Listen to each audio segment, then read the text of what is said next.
నిజామాబాద్ జిల్లా మోపాల్ మండలం ముదక్పల్లి గ్రామంలో గ్రామ సభ నిర్వహించారు. కాంగ్రెస్ ప్రభుత్వం ఎన్నికల హామీ ఇచ్చిన 6 గ్యారంటీలను అమలు చేయడానికి అర్హుల కోసం గ్రామ సభ నిర్వహించారు. ఈ కార్యక్రమంలో society chairman Suresh, MPO Kiran Kumar, RI Rajeshwara Rao, AO Soumya, AED భావన, టీఏ సంపూర్ణ మరియు గ్రామస్తులు పాల్గొన్నారు.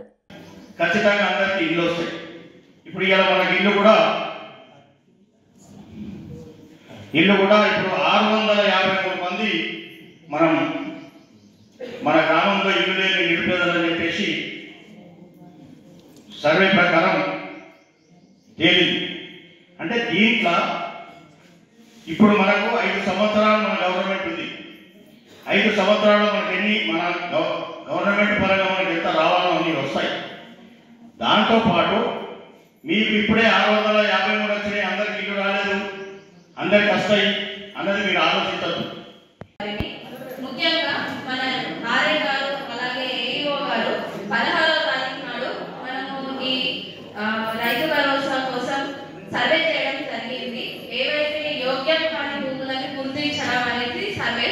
దానిలో భాగంగా మన గ్రామంలో మొత్తం రెవెన్యూ విలేజ్ ప్రకారంగా 2242 ఎకరాలు మొత్తం మన సాగు భూమి ఉంది. దీనిలో మనం 19 ఎకరాల మటుకు యోగ్యం కానిదిగా తీసుకున్నాం. ఇది రెవెన్యూ విలేజ్ ప్రకారంగా. అయితే దీనిలో మనకి ఈ గ్రామంలో